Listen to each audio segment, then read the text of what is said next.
estava falando ao rei Agripa, estava falando de Cristo. E é interessante que a Bíblia relata que Agripa deu ouvido a Paulo. E não aceitava que ele tinha condenação, mas sempre tem uma pessoa superior. Então, os judeus, achando um pouco que Agripa não ia resolver, foi mandar para onde? Para Roma, onde ia ser resolvido. Só que no meio do caminho, irmão, há um mistério. Se você parar para reler e ler o versículo 27, até a chegada do versículo 28, de Paulo a Malta, você vai entender. Porque aonde o Evangelho não tem chegado, irmão, nos dias de hoje vai chegar, para que Cristo possa voltar e recolher a igreja somos nós.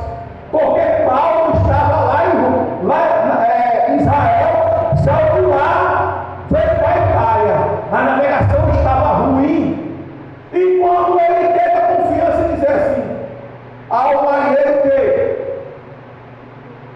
o navio não ia suportar, e o marinheiro disse assim: quem és tu que é preso?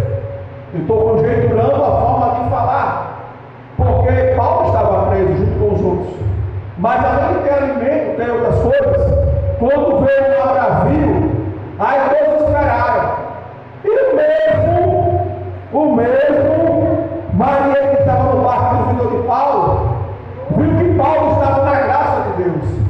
Viu que Paulo veio com aquela situação daqueles homens remando, os homens já cansados de remar. Mas aqui na palavra, no versículo 27, Deus tinha vindo através do anjo. O anjo era de quem? Era de Deus. Que Deus enviou. Que aqueles que estavam no navio pertencia a quem? Pertencia a Deus. Porque através do testemunho de Paulo, através da palavra que Paulo estava levando ali a Cristo, eles iam se converter. É de fato. E aconteceu o quê? Paulo, chegando para aqueles homens, disse assim: a gente não vai morrer, mas o barco vai encalhar. Se você não tem creio, você vai entender. Se for procurar estudar, você vai entender.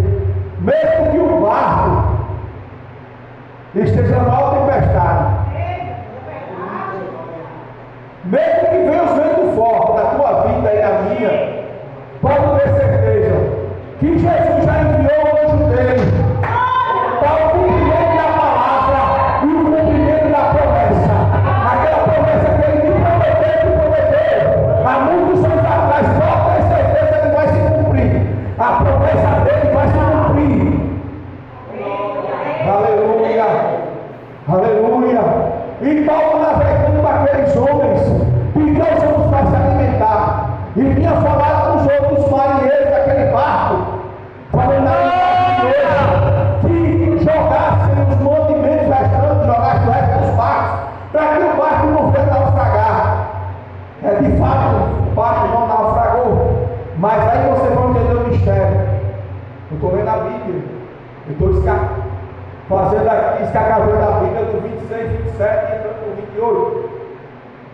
O interessante é que quando o barco vai naufragar, todos pulam do barco para não ser morto, porque até então os outros soldados queriam matar Paulo e os demais que estavam remando, os escravos todos iam morrer.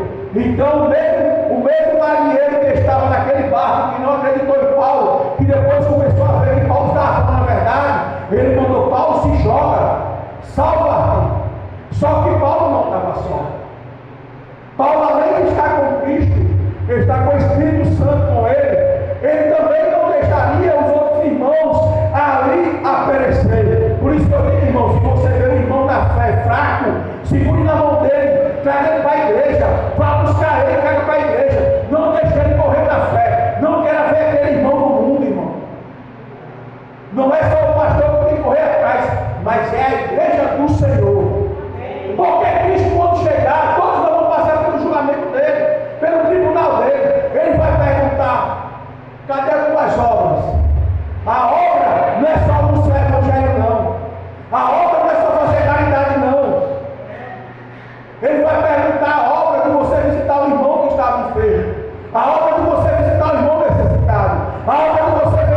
está o irmão firme na fé